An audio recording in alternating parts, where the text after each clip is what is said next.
हरि अनंत हरि कथायनंता दीन दयाल जीवन निर्वंता।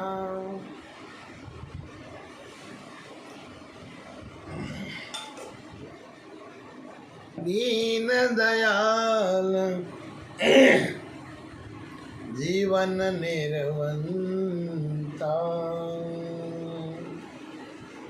गुरुर्ब्रह्मा गुरुर्विष्णु गुरुर्देवो महेश्वर गुरुर्साक्षात् परं ब्रह्मा तस्मै श्री गुरुवे नमः। ध्यानमूलं गुरुर्मूर्ति पूजामूलं गुरुर्वदं मंत्रमूलं गुरुर्वाक्यं मोक्षमूलं गुरुर्कृपम्। श्री गुरु पदयुगवंदके हरिचरणाच्युतदार श्री हरिवंश पुराण कथा कहूमती अनुसार। प्राणिन को फल दे तजो पाप पुण्य अनुसार।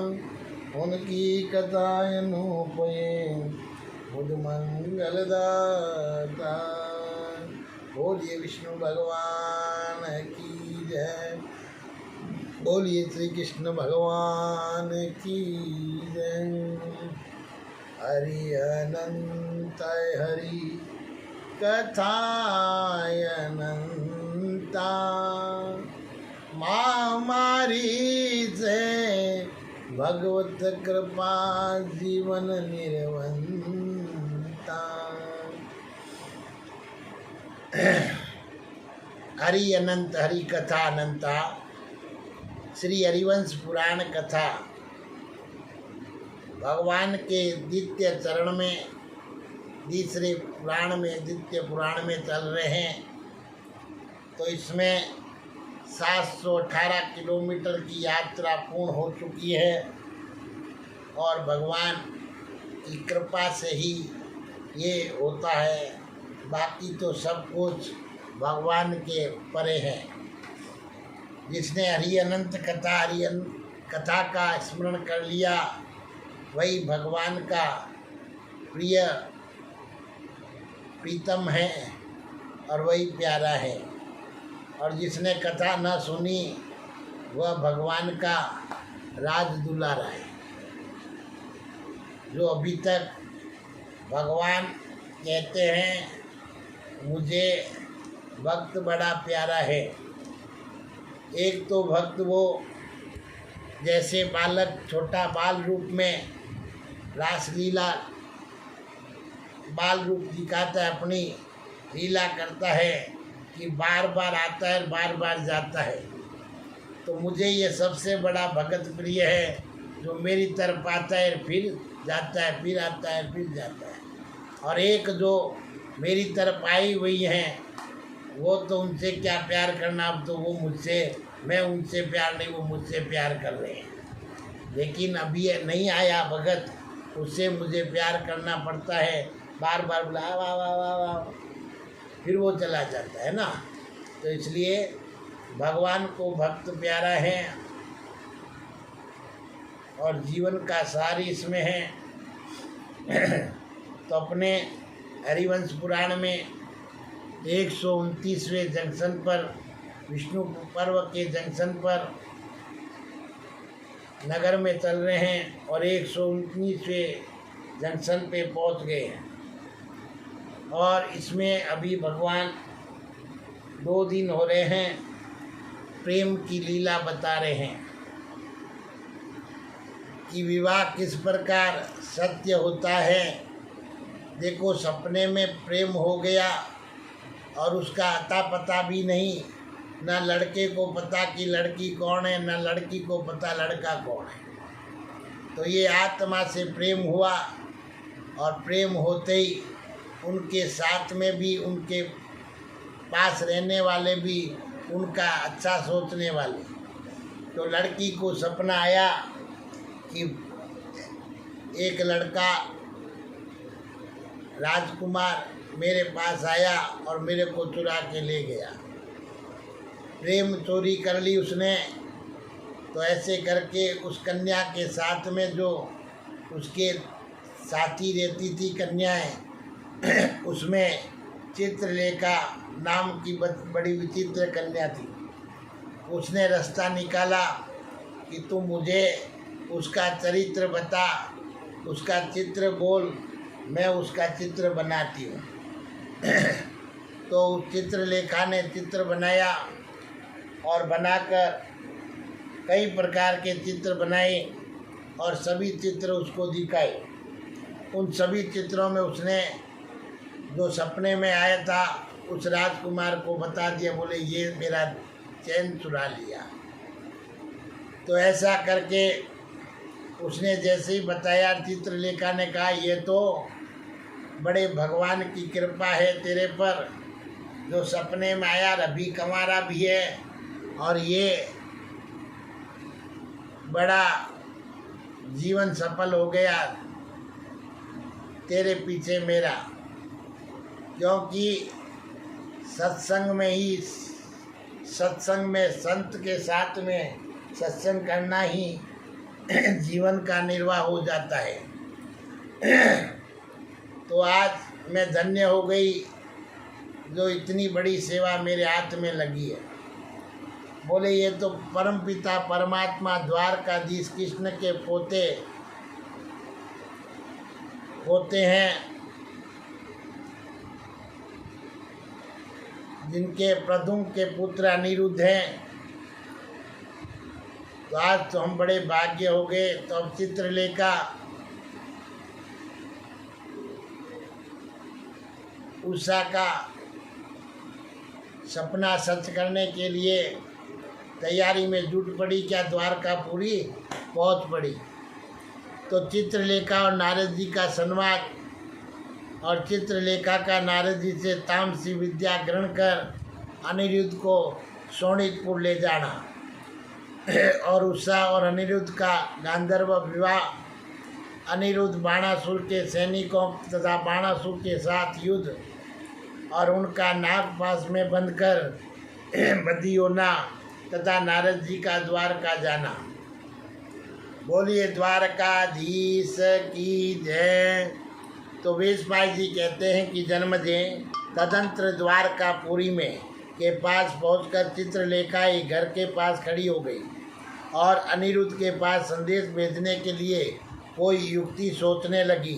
बुद्धि से बोधव्य विश्व का जो निश्चय होता है उसी का विचार करती हुई चित्रलेखा ने वहाँ नारद मुनि को देखा, जो समुद्र के जल में ध्यान लगाए बैठे थे।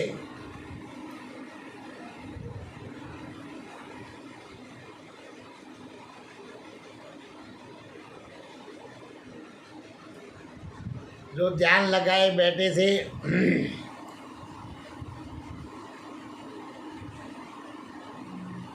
तो उन्हें देखकर चित्रलेखा के नेत्र हर्ष से खिल उठे। वे उनके पास गई और उन्हें प्रणाम करके वही नीचे मुंह किए खड़ी हो गई। आजकल की तो नारी ऐसे सीधा मुंह करके खड़ी होती है और चित्रलेखा उनके सामने नीचे गर्दन करके खड़ी हो गई। तो नारद जी ने आशीर्वाद देकर चित्रलेखा से कहा, यहाँ किस लिए आई हो, यह मैं ठीक ठीक सुनना चाहता हूँ। तब चित्रलेखा दोनों हाथ जोड़कर लोक पूजित दिव्य देव ऋषि नारद से इस प्रकार बोली, भगवान मेरी बात सुनिए। मैं दूती होकर यहाँ आई हूँ और मुने मैं अनिरुद्ध को यहाँ से ले जाना चाहती हूँ। इसलिए किस लिए ये मुझसे सुनिए। शोणितपुर नगर में जो बाण नाम से प्रसिद्ध मान असुर है, उसके एक सुंदर अगवानी कन्या है जो उषा के नाम से विख्यात है। तो भगवान वह प्रद्युम्न कुमार पुरुषोत्तम अनिरुद्ध के प्रति अनुरुक्त है। देवी पार्वती के वरदान के अनुसार अनिरुद्ध ही उसके पति नियत हुए हैं। मैं उन्हीं को ले जाने के लिए आई हूँ। मेरे उद्देश्य की सिद्धि का कोई उपाय कीजिए। तो महामुनि, जब मैं अनिरुद्ध को शोणितपुर नगर में पहुँचा दूँ, तब आप कमल नयन भगवान श्री कृष्ण को ये समाचार बताएं। अवश्य ही भगवान श्री कृष्ण के साथ बाणासुर का मान युद्ध होगा और वे महान असुर सम्रागण में दिव्य शक्ति से संपन्न होता है। और वह महान असुर जब सहस्त्र भुजाओं से युक्त होकर युद्ध भूमि में पदार्पण करेगा तो उस समय अनिरुद्ध उसे नहीं जीत सके थे। महाबाहु श्री कृष्ण ही उस पर विजय पा सकते हैं। और भगवान, मैं आपके निकट जिस अभिप्राय से आई हूँ वह ये है कि कमल नयन भगवान श्री कृष्ण को ये बात कैसे बताई जाए। तो भगवान, आपकी कृपा से मुझे भगवान श्री कृष्ण से कोई भय नहीं है, क्योंकि वे तत्वादर्शी है। परंतु अनिरुद्ध का अपहरण कैसे किया जाए। महाबाहु श्री कृष्ण यदि क्रुद्ध हो जाए तो समस्त त्रिलोकी को भी दगत कर दे सकते हैं। पौत्र शोक से संतप्त होकर अपने साप से मुझे जला सकते हैं। अतः भगवान, इस विषय में आप ही कोई ऐसा उपाय सोचिए जिससे उषा अपने प्रियतम को प्राप्त कर ले और मुझे भी कोई भय न हो। और उसके ऐसा कहने पर नारद मुनि ने चित्रलेखा से ये शुभ वचन कहा। चित्रलेखा, तुम डरो मत, मैं भय के निवारण का उपाय बताता हूँ, सुनो। शुचिस्मिते, तुम जब अनिरुद्ध को ले जाओ और उनका कन्या के महल में प्रवेश हो जाए, तब यदि युद्ध होने की संभावना हो तो मुझे स्मरण करना। और मनोर में युद्ध देखने के लिए मुझे बड़ी अभिलाषा रहती है और उसे देखकर बहुत प्रसन्नता होती है। साथ ही युद्ध कराने की मेरी निर्वृत्ति और दृढ़ होती है। तो तुम मुझसे तामसी विद्या ग्रहण कर लो, जो सब लोगों को मोह में डालने वाली है। देवी, इस विद्या की सिद्धि के लिए जो पूर्व चरण आदि कार्य करने पड़ते हैं वे सब मैंने ही कर दिए। इस प्रकार ये सिद्ध की हुई विद्या मैं तुम्हें दे रहा हूँ। तो महर्षि नारद के ऐसा कहने पर मन के समान वेग वाली चित्रलेखा ने तथास्तु कहकर और उसकी आज्ञा स्वीकार कर ली।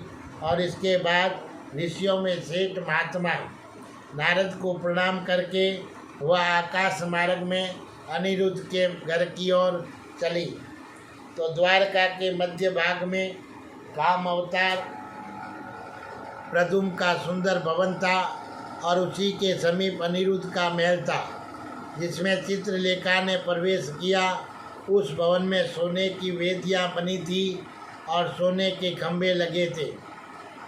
उसके फाटक सोने और वेदुर मणि से बनाए गए थे। वहाँ फूल मालाओं की बंधनवारें लगी थी। भरे हुए कलश उसकी शोभा बढ़ा रहे थे। एक ही विशाल काष्ठ या पाषाण पर बिना खंभे के बने हुए प्रसादों के कारण ये भवन मोर के कंठ भाग की भांति शोभा पाता था। उस भवन में मणि और मूंगे इस प्रकार जड़े गए थे मानो उन्हीं के बने हुए बिछोने बिछे हुए हो। वहाँ देव गंधर्वों के संगीत की ध्वनि गूंज रही थी। चित्रलेखा ने उस भवन को देखा जहाँ प्रद्युम्न कुमार अनिरुद्ध सुखपूर्वक निवास करते थे और उनके उस विशाल भवन में सहसा प्रवेश करके श्रेष्ठ अप्सराएं चित्रलेखा ने सुंदरी नारियों के मध्य भाग में अनिरुद्ध को देखा। मानो तारों के बीच तारापति चंद्रमा उदित हुए हो। कीड़ा विहार के स्थान में इधर उधर बहुत सी सुंदरियां उनकी सेवा में लगी थी। वे मधुर मधु का पान करते हुए उत्कंठ शोभा से प्रकाशित हो रहे थे और धन अध्यक्ष कुबेर के समान वे एक श्रेष्ठ सिंहासन पर विराजमान थे और उन्हें सामने समताल में वाद बज रहा था और मधुर स्वर में गान हो रहा था। किंतु उस वाद और गान में उनका मन नहीं लगता था। वे उसी विषय उषा के समागम का चिंतन कर रहे थे। सर्वगुण संपन्न सुंदरी स्त्रियां जहाँ जहाँ नृत्य कर रही थी, परंतु चित्रलेखा ने देखा अनिरुद्ध के मन को कहीं भी संतोष नहीं प्राप्त होता है। ये ना तो भोगों के साथ रमते हैं और न मधु का ही सेवन करते हैं। निश्चय इनके हृदय में भी वही सपने चक्कर लगा रहे हैं। वह अपनी बुद्धि से वहीं इस निश्चय पर पहुंच गई और उसका भय दूर हो गया। श्रेष्ठ एवं सुंदरी स्त्रियों के बीच में इंद्रध्वज के समान शोभा पाने वाले अनिरुद्ध को देखकर मनस्वनी चित्रलेखा मन ही मन इस प्रकार चिंता करने लगी, ये कार्य कैसे करना चाहिए, किस तरह करने से कल्याण प्राप्त होगा। और इस तरह विचार करके सुंदर नेत्रों वाली यशस्विनी चित्रलेखा ने अदृश्य होकर तामसी विद्या के द्वारा अनिरुद्ध के सिवा अन्य सबको आच्छादित कर दिया। फिर आकाश से शीघ्र आकर वह महल की छत पर खड़ी हो गई और प्रद्युम्न कुमार अनिरुद्ध से मधुर वाणी में ये स्नेह युक्त वचन बोली। पहले दिव्य दृष्टि देकर उसने उन्हें अपने स्वरूप का दर्शन कराया। फिर एकांत प्रदेश में उनसे इस प्रकार कहना आरंभ किया, वीर यदुनंदन, आपके लिए सर्वत्र कुशल है। कुशल तो है ना, आपका दिन और प्रदोष का सब सुख से बीतता है ना। माँ बाबू रति कुमार, मैं तुम्हारे लिए एक सूचना लाई हूँ, तुम इसे सुनो। मैं अपनी सखी उषा की बात ठीक ठीक बताऊंगी, जिसको आपने सपने में देखा और अपनी पत्नी बना लिया। वह आपको ही अपने हृदय में धारण करती है। उषा के भेजने पर ही मैं यहाँ आई हूँ। वह बेचारी बार बार रोती, अंगड़ाई लेती और लंबी सांस खींचती है। सौम्य वह आपके दर्शन की बाट जोती है। वे जोती हुई काम के अधीन वो बड़ा कष्ट पा रही है। वीर, यदि आप उसके पास जाएं और मिलें तभी वह जीवन धारण कर सकेगी। यदि आपका दर्शन उसे नहीं मिला तो उसकी मृत्यु निश्चित है, इसमें कोई संशय नहीं है। हे यदुनंदन, यदि आपके हृदय में सहस्त्रों नारियों ने स्थान बना दिया है हो तो भी आपको चाहने वाली एक अनुरक्त स्त्री का हाथ आपको अवश्य पकड़ना चाहिए। देवी पार्वती ने वरदान देते समय आप ही को उसका मनोवांछित पति प्रदान किया। मैंने उसे आपका चित्र पढ़ दिया और उसी में आपके चिन्ह का अवलोकन करके वह जी रही है। यदुश्रेष्ठ, आप उसका मनोरथ पूर्ण करने के लिए दयालु बने। यदुनंदन, उषा आपके चरणों में सिर रखकर प्रणाम करती है। हम सखियाँ भी आपको मात नवाती है। आप उषा की उत्पत्ति सुन लें, उसका कुल और शील जैसा है उसे भी जान लें। उसकी आकृति, स्वभाव और पिता का भी परिचय आपको देती हूँ। विरोचन कुमार बलि का वीर पुत्र बाण नामक महान असुर शोणितपुर का राजा है और उसकी पुत्री उषा आपको पति बनाना चाहती है। उसका चित्त सदा आपके ही चिंतन में लगा रहता है। उसका जीवन भी आप ही है। देवी पार्वती ने आपको ही उसके लिए मन के अनुरूप पति दिया है, इसमें संशय नहीं है। और सुंदर कटी प्रदेश वाली शुभ लक्षणा उषा आपके समागम की आशा लेकर ही प्राणों को धारण करती है।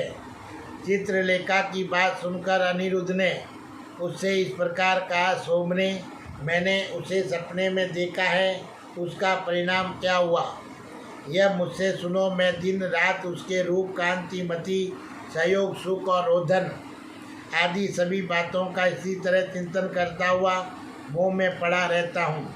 चित्रलेखे, यदि मैं तुम्हारे अनुरूप का पात्र हूँ और यदि तुम मुझसे मैत्री चाहती हो तो मुझे अपने साथ ले चलो। मैं प्राण प्यारी उषा को देखना चाहता हूँ। मैं काम जनित ताप से संतप्त हूँ, अतः प्रियतमा के संग की कामना से मैंने तुम्हारे सामने ये अंजलि बांध रखी है कि मेरे सपने को सत्य कर दिखाओ।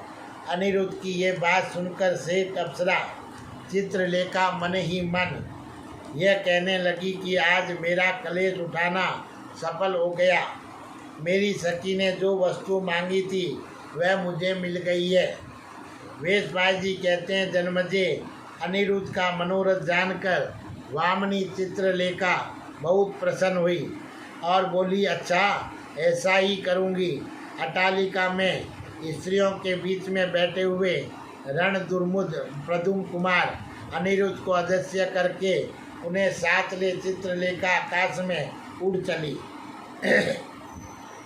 वह मन के समान वेगशालिनी थी और उसने सीधों और चारणों से सेवित आकाश मार्ग में आकर सहसा शोणितपुर में प्रवेश किया। वे काम रूपणी अप्सरा अनिरुद्ध को माया से अदृश्य करके जहाँ माँ भागा उषा थी वहाँ गई। वहाँ उसने उषा को एकांत में विचित्र आभूषणों से विभूषित तथा विचित्र वस्त्रधारी देवतुल्य रूप वाले वीर अनिरुद्ध का दर्शन कराया और वहाँ टालिकों में सख्या के समीप बैठी हुई उषा अनिरुद्ध को देखकर चकित उठी और उसने तत्काल उन्हें अपने महल के भीतर प्रवेश कराया। प्रियतम का दर्शन करके उषा के नेत्र हर्ष से खिल उठे और स्वार्थ साधन में कुशल उषा ने अट्टालिका में ही स्थित हो अर्घ निवेदन करके यदुकुल नंदन अनिरुद्ध का पूजन किया। फिर चित्रलेखा को हृदय से लगाकर प्रिय वचनों के द्वारा उसे संतुष्ट किया और इसके बाद कामनी उषा भय से व्याकुल हो तुरंत ही चित्रलेखा से बोली, कार्य साधन में कुशल सखी, इस कार्य को गुप्त कैसे रखा जाए? गुप्त रखने पर ही कल्याण हो सकता है। इसे प्रकाशित कर देने पर प्राणों पर संकट आ सकता है। तब चित्रलेखा बोली कि सखी, मेरा निश्चय सुनो। पुरुषार्थ द्वारा किए गए कार्यों को देव क्षण भर में नष्ट कर देता है। यदि पार्वती देवी का कृपा प्रसाद तुम्हारे अनुकूल होगा तो आज माया द्वारा छिपाकर किए गए इस गुप्त कार्य को कोई नहीं जान सकेगा। सखी के ऐसा कहने पर उषा की चित्तवृत्ति स्थिर हुई और वह बोली, तुम्हारा कहना ठीक है। और फिर उसने अनिरुद्ध से कहा, सौभाग्य की बात है कि सपने में आया हुआ वह चोर आज सुंदर पति के रूप में प्रत्यक्ष दिखाई देता है और जिसके लिए हम सब लोग खिन्न हो रही थी। दुर्लभ प्रियतमा की आकांक्षा रखने के कारण भारी चिंता में पड़ गई थी। और माँ बाबू, आपके लिए सर्वत्र कुशल तो है ना? स्त्रियों का हृदय कोमल होता है, इसलिए मैं आपका कुशल समाचार पूछ रही हूँ। तो उषा का वह अर्थ भरा स्नेह युक्त वचन सुनकर यदुकुल सिंह अनिरुद्ध भी सुंदर अक्षरों से युक्त बात बोले। पहले उन्होंने अपने हाथ से आनंद के आंसुओं से भरे हुए नेत्र वाली उषा के आंसू पहुँचे। फिर हंसकर मुस्कुराते हुए वे ऐसी बात बोले जो चित्त को चुराए लेती थी। वरा रोए, तुम्हारे प्रसाद से मेरे लिए सर्वत्र कुशल है। बहुत कम बोलने वाली देवी, मैं तुम्हें ये प्रिय संवाद निवेदन करता हूँ। शुभ दर्शने ये देश मेरे लिए पहले का देखा हुआ नहीं था। केवल एक बार रात को सपने में कन्या के अंतपुर में इसे देश जैसा देखा था वैसा ही आज भी ये दिखाई देता है। वीरू, तुम्हारे प्रसाद से ही मेरा इस प्रकार यह आगमन हुआ है। रुद्र पत्नी उमा देवी की बात कभी मिथ्या नहीं होगी। भामिनी पार्वती देवी का तुम पर बड़ा प्रेम है, ये जानकर तुम्हारा प्रिय करने के लिए ही मैं आज यहाँ आया हूँ। मुझ पर प्रसन्न हो, मैं तुम्हारी शरण में आया हूँ। अनिरुद्ध के ऐसा कहने पर सुंदर अलकारों से अलकृत उषा अपने प्रियतम के साथ संयुक्त हो सुंदर ही गुप्त स्थान में जा पहुँची। उस समय वह भयभीत सी जान पड़ती थी। तदंतर वे दोनों गांधर्व विवाह के नियम से परस्पर दाम्पत्य भाव स्वीकार करके एक दूसरे से मिले। जैसे चकवे दिन में समागम करते उसी प्रकार उन दोनों ने परस्पर रमण किया और दिव्य वस्त्र और अनुलेपन धारण करने वाली श्रेष्ठ नारी उषा अपने प्रियतम पति अनिरुद्ध से मिलकर बहुत ही प्रसन्न हुई। अनिरुद्ध के साथ रमण करती हुई अपनी पुत्री के विषय में इस समय बाणासुर को कोई समाचार ज्ञात नहीं हुआ। परंतु बाणासुर के द्वारा नियुक्त हुए जो गुप्त पहरेदार थे उन्होंने उसी क्षण ये जान लिया कि दिव्य माल्य, दिव्य वस्त्र, दिव्य हार और दिव्य अनुलेपन धारण करने वाले यदुकुल तिलक अनिरुद्ध ने उषा के साथ समागम किया है। तब उन गुप्तचरों ने कन्या का अपराध जिस तरह देखा था वह सब शीघ्र ही बाणासुर को निवेदन कर दिया। तब भयानक कर्म करने वाले शत्रुघाती बलिपुत्र वीर बाणासुर ने किंकरों की सेना को आदेश दिया कि सैनिकों, तुम सब लोग एक साथ जाओ और उस दुर्बुद्धि मनुष्य को मार डालो जिसने अपने हृदय को तो दूषित कर ही लिया था, हमारे कुल के सदाचार को भी कलंकित कर दिया है। उषा के कलंकित हो जाने से हमारा महान कुल कलंकित हो गया। इस दुष्ट मनुष्य ने हमारे दिए बिना ही स्वयं उषा को ग्रहण कर लिया और उसकी पवित्रता नष्ट कर दी। आओ, इस दुष्ट बुद्धि वाले पुरुष का पराक्रम अद्भुत है, धैर्य और दृढ़ता भी अद्भुत है, जिससे ये नादान न केवल हमारे नगर में अपितु हमारे इस घर में घुस आया। ऐसा कहकर बाणासुर ने पुनः किंकरों को विशेष रूप से प्रेरित किया और उसकी आज्ञा पाकर वे कवच आदि से सुसज्जित हो युद्ध के लिए निकल पड़े। वे सब के सब बड़े बलवान थे, अतः जहाँ अनिरुद्ध थे वहाँ वे खट के जा पहुँचे। उनके हाथों में नाना प्रकार के शस्त्र उठे हुए थे और उनके रूप में अनेक प्रकार के थे। वे भय उत्पन्न करने वाले दानव अनिरुद्ध के वध की इच्छा से अत्यंत कुपित हो उठे और किंकरों की उस सेना को देखकर यशस्विनी बाणपुत्री उषा के नेत्रों में आंसू भर आए। वह अनिरुद्ध के मारे जाने के भय से भीत हो रोने लगी। वह हाँ प्रियतम, हाँ प्राणनाथ कहकर और काँप रही थी। मृगनैनी उषा को रोती देख अनिरुद्ध ने उनसे कहा, सुक्षोणी, तुम्हें ये भय नहीं होना चाहिए। मेरे रहते तुम डरो मत। ये तो तुम्हारे लिए हर्ष का समय आया है, इसमें भय का कोई कारण नहीं है। यशस्विनी, यदि बाणासुर का सारा सेवक समुदाय आ जाए तो भी मेरे लिए चिंता की बात नहीं है। वीरू, तुम आज मेरा पराक्रम देखो। अपनी और आती हुई सेना का कोलाहल सुनकर प्रद्युम्न कुमार श्रीमान अनिरुद्ध, ये क्या है? ऐसा कहते हुए सहसा उठकर खड़े हो गए। तदंतर उन्होंने देखा कि उस विशाल गृह को चारों ओर से घेर कर नाना प्रकार के आयुधों से सुसज्जित हुए सेना खड़ी है। तब वे तुरंत ही कुपित हो अपने बल का भरोसा करके उस स्थान की ओर चल दिए जहाँ वह सेना घेरा डालकर खड़ी थी। उस समय उन्होंने अपने होठ को दांतों तले दबा लिया था। इतने में ही बाणासुर के सैनिकों को युद्ध के लिए उपस्थित सुनकर और चित्रलेखा ने देवदर्शी नारद जी का स्मरण किया। फिर जो चित्रलेखा के स्मरण करने पर मुनिवर नारद जी पलक मारते मारते शोणितपुर में आ पहुँचे और वहाँ आकाश में स्थित होकर उन्होंने अनिरुद्ध से कहा, वीर, तुम्हारा कल्याण हो, तुम डरना मत, मैं भी अब तुम्हारे नगर में आ पहुँचा।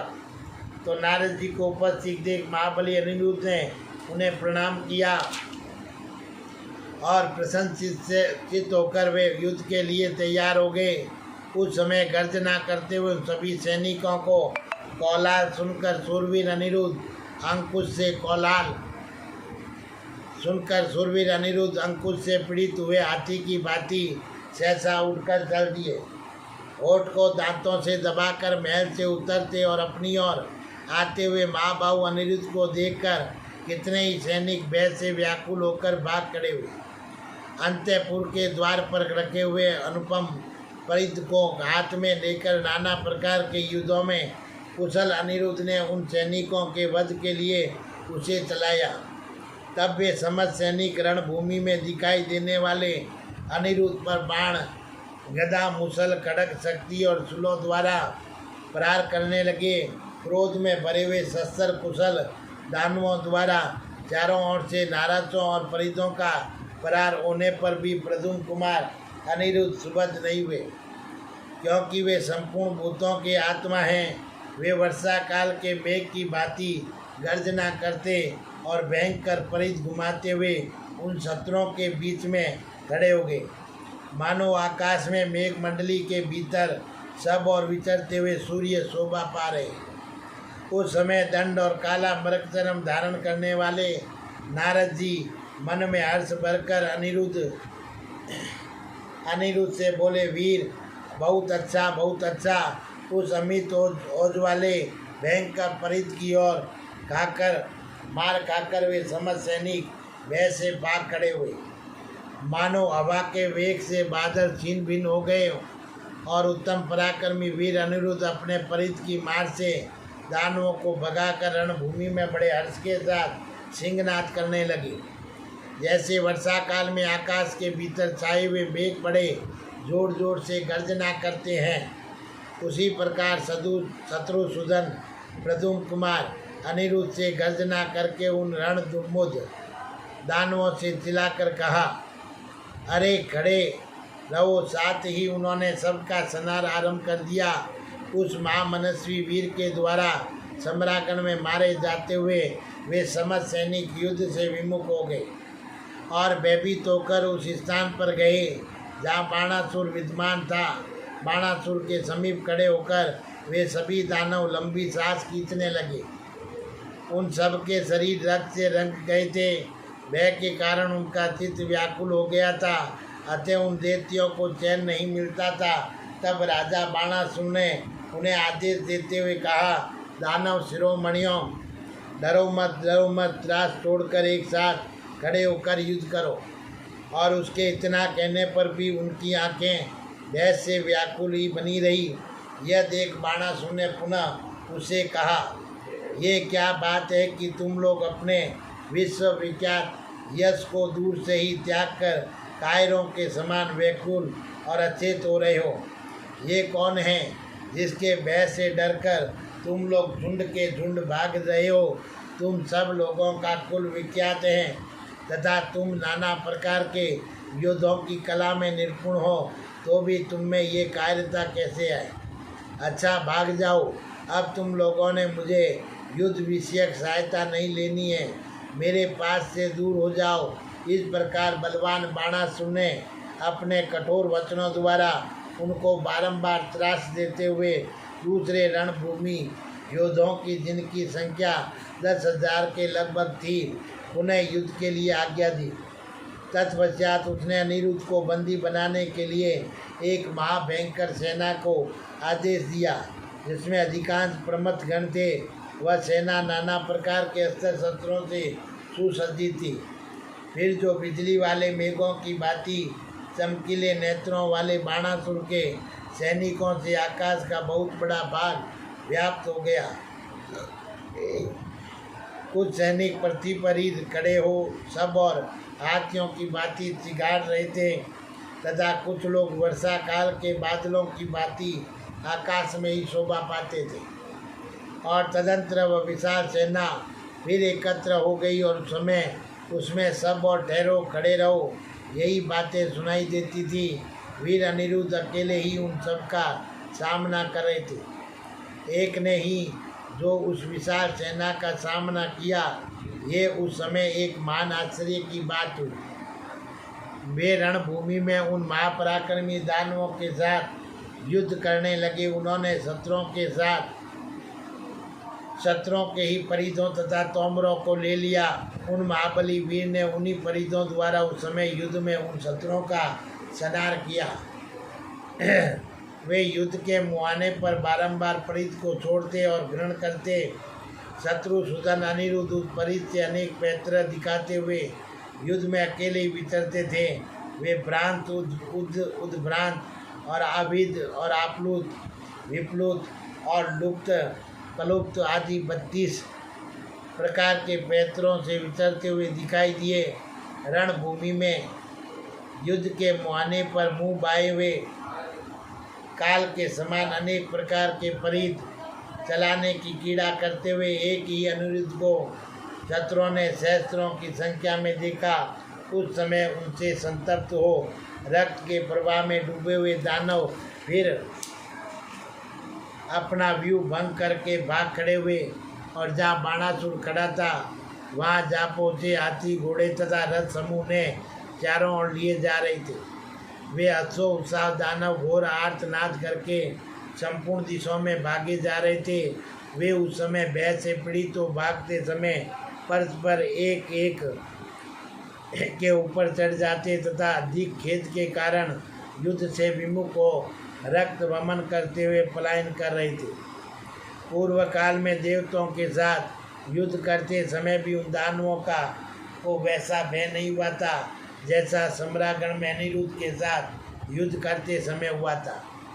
कितने ही पर्वत शिखर के समान विशालकाय दानव हाथों में गदा, शूल और तलवार लिए रक्त वमन करते हुए पृथ्वी पर गिर पड़े। उस समय रणभूमि में पराजित हुए दानव भय से व्याकुल हो बाणासुर को वहीं छोड़कर विशाल आकाश में भाग गई। जैसे यज्ञ में समिधा पाकर अग्नि प्रज्वलित हो उठती है, उसी प्रकार उस समय अपनी विशाल सेना को पूर्ण रूप से भगन हुए देख बाणासुर क्रोध से जल उठा। और इधर युद्ध में अनिरुद्ध के पराक्रम से प्रसन्न हुए नारद जी आकाश में सब और विचरते और उन्हें साधुवाद देते हुए नृत्य करने लगे। इसी बीच में अत्यंत क्रोधी और बलवान बाणासुर कुंभाड नृत्यंत्र रथ पर आरूढ़ हो और उसी रथ पर बैठा हुआ उस स्थान पर गया जहाँ अनिरुद्ध तलवार हाथ में लिए खड़े थे। तो बाणासुर अपनी सहस्त्र भुजों से पटिश, खड़ग, गदा, शूल और फर से उठा सैकड़ों ध्वजा से युक्त देवराज इंद्र के समान शोभा पाता था, जिनकी अंगुलियों में गोदा चरम के दस्ताने बांधे हुए थे। उन भुजों से नाना प्रकार के अस्त्र शस्त्र लिए वह महाबाहु दानवराज बड़ी शोभा पा रहा था। उसके नेत्र क्रोध से लाल हो रहे थे।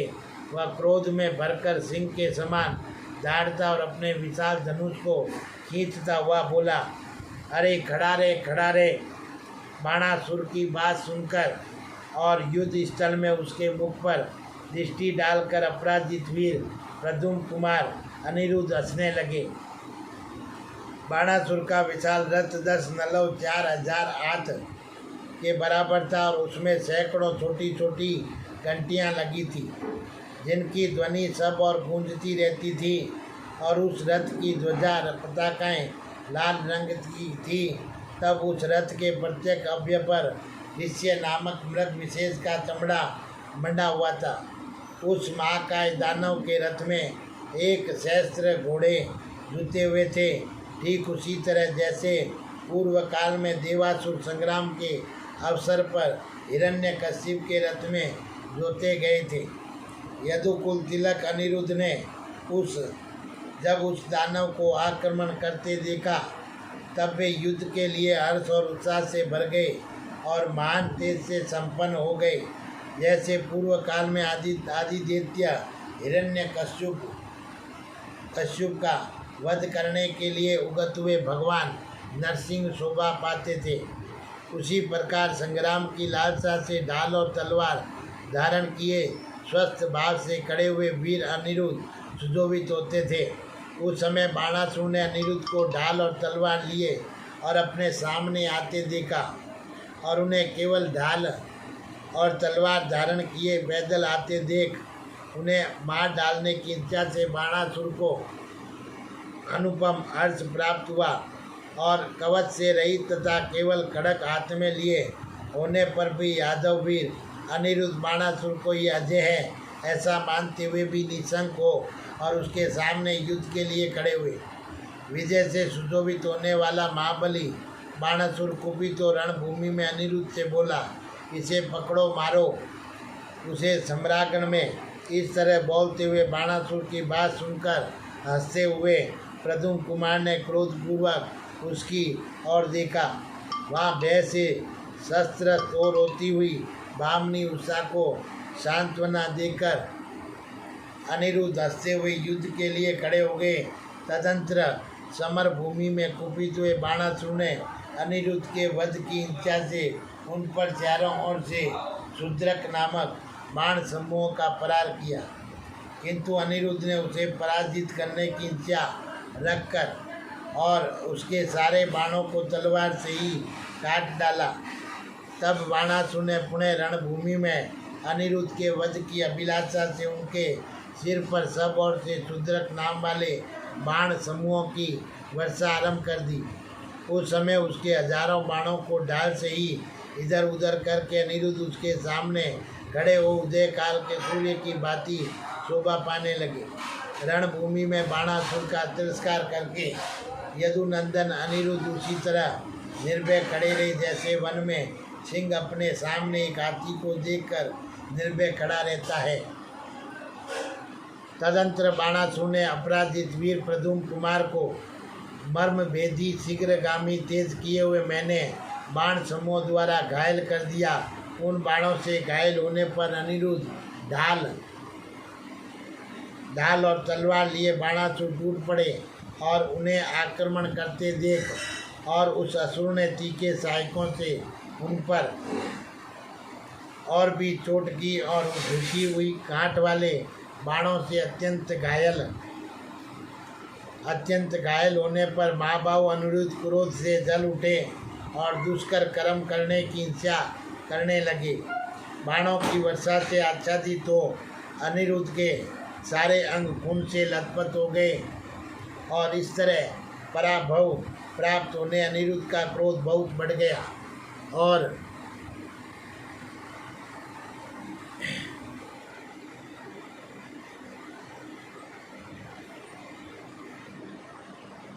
अनिरुद्ध क्रोध से जल उठे और दुष्कर कर्म करने की इच्छा करने लगे। बाणों की वर्षा से आच्छादित हो अनिरुद्ध के सारे अंग खून से लथपथ हो गए। इस तरह पराभव प्राप्त होने से अनिरुद्ध का क्रोध बहुत बढ़ गया और वे बाणासुर के रथ की ओर चल दिए। उस समय तलवारों, मुसलों, शूलों, पटीसों, तोमरों, बाण समूह से अत्यंत घायल होने पर प्रद्युम्न कुमार कंपित नहीं हुए और सहसा क्रोधपूर्वक उछलकर उन्होंने बाणासुर के रथ के अरसे को काट दिया और युद्ध के मुहाने पर तलवार से ही उसके घोड़ों को मार डाला। तब युद्ध मार्ग के ज्ञान में निपुण बाणासुर ने पुनः पटीसों, तोमरों और बाणों की वर्षा करके अनिरुद्ध को ठग दिया। अब ये मारा गया ऐसा जानकर वह दैत्य गर्जना करने लगा। इतने में अनिरुद्ध सहसा कूदकर रथ के पार्श्व भाग में खड़े हो गए। तब कुपित हुए बाणासुर ने रणभूमि में एक घोर एवं भयानक शक्ति हाथ में ले ली जो अग्नि के समान प्रज्वलित हो रही थी। वह घोर शक्ति घंटों की मालों से व्याप्त थी। उसका तेज अग्नि और सूर्य के समान जान पड़ता था तथा वह यमदंड के समान भयानक दिखाई देती थी। उस दैत्य ने निर्भर होकर जलती हुई उल्का के समान वह शक्ति अनिरुद्ध पर चला दी और उस समय जीवन का अंत कर देने वाली उस शक्ति को अपने ऊपर आती देख और पुरुष प्रवर महाबली अनिरुद्ध ने उछलकर तत्काल उसे हाथ से पकड़ लिया और उसी शक्ति से बाणासुर को विदीर्ण कर डाला। वे शक्ति उसके शरीर को विदीर्ण करती हुई पृथ्वी पर समा गई और उस शक्ति की गहरी चोट से पीड़ित तो बाणासुर ने ध्वज दंड का सहारा ले लिया। उसे मूर्छित हुआ देख कुंभाड ने उससे कहा, दानवराज, इस प्रकार उगत हुए शत्रु की उपेक्षा इसलिए करते हैं। इस वीर ने अपना लक्ष्य पा लिया है, अतः आज निर्विकार दिखाई देता है। माया का हास्य लेकर युद्ध करो, अन्यथा ये मारा नहीं जा सकेगा। तुम अपनी और मेरी भी रक्षा करो। प्रमादवंश उपेक्षा क्यों करते हो? इसको अभी मार डालो, कहीं ऐसा ना हो ये सब हम सब लोगों का नाश कर डाले। यदि तुम सावधान नहीं हुए तो ये अन्य सैकड़ों वीरों को मारकर उषा को लेकर चला जाएगा। तो कुंभाड के वचनों से इस प्रकार प्रेरित हुआ। भक्तों में श्रेष्ठ दानवराज बाण अत्यंत कुपित हो ये रूखी बात बोला, ये लो, मैं अभी रणभूमि में से मौत के हवाले कर देता हूँ जो इसके प्राण हर लेगी। जैसे गरुड़ सर्प को दबोच लेता है उसी प्रकार मैं भी इसे अपने काबू में कर लूँगा। ऐसा कहकर रथ, ध्वज, घोड़े और सारथी सहित बाणासुर गंधर्व नगर के समान वहीं अंतर्ध्यान हो गए। वे मायाधारी बलवान दानव स्वयं छिपकर अनिरुद्ध पर पहने बाणों की वर्षा करने लगा। बाणासुर को अदृश्य हुआ जान अपराजित वीर अनिरुद्ध पुरुषार्थ से युक्त तो दसों दिशों की ओर देखने लगा। तब क्रोध में भरे हुए मायाधरी बलपुत्र बलवान बाणासुर ने तामसी विद्या का आश्रय ले छिपे रहकर और तीखे बाणों से प्रहार आरंभ किया। और उस समय प्रद्युम्न कुमार अनिरुद्ध सर्पाकार बाणों द्वारा चारों ओर से बंध गए और उसका शरीर सर्प समूहों से बारंबार आविष्टित हो गया और युद्ध में सारे अंग सर्पों के वेष्टि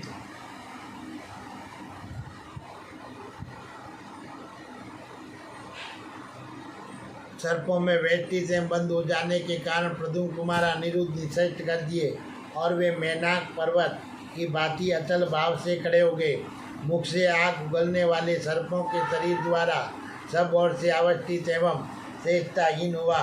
वे अनिरुद्ध उस रणभूमि में पर्वत के समान प्रतीत होते।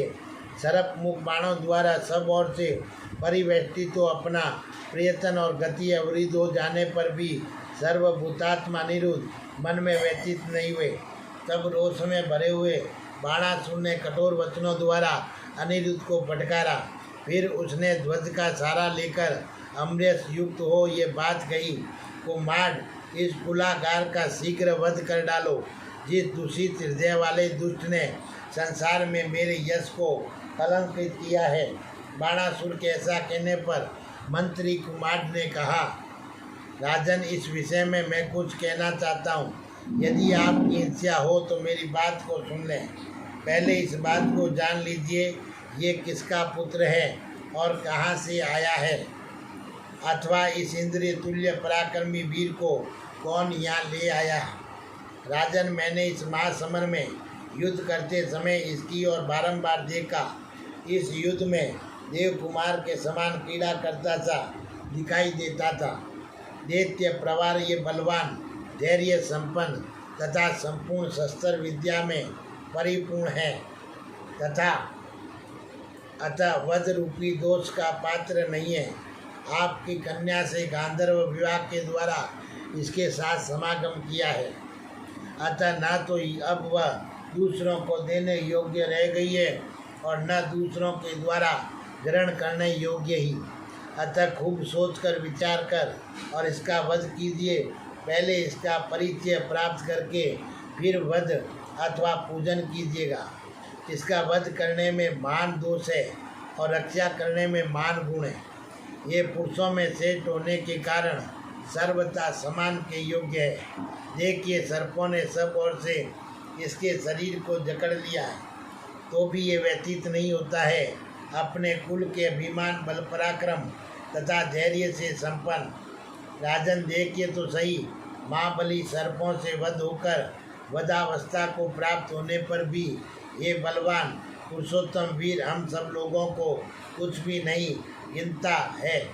यदि ये माया के प्रभाव से बांधा न गया होता तो रणभूमि में केवल असुरों से ही नहीं, समस्त देवताओं से भी युद्ध कर सकता था। इसमें संशय नहीं। यह युद्ध के सभी मार्गों का ज्ञाता तथा बल पराक्रम में आपसे भी बढ़कर इसके सारे अंग खून से लथपथ हो गए हैं और इसे सर्प के शरीरों से जकड़ दिया गया, तो भी ये भौरों को 3 जगह से टेढ़ी करके यहाँ खड़े हुए हैं। हम लोगों को कुछ भी नहीं समझता है। राजन, इस अवस्था को पहुँच जाने पर भी ये अपने बाहुबल का भरोसा करके आपकी कोई परवाह नहीं करता। वास्तव में ये युवक कोई अद्भुत पराक्रमी वीर है।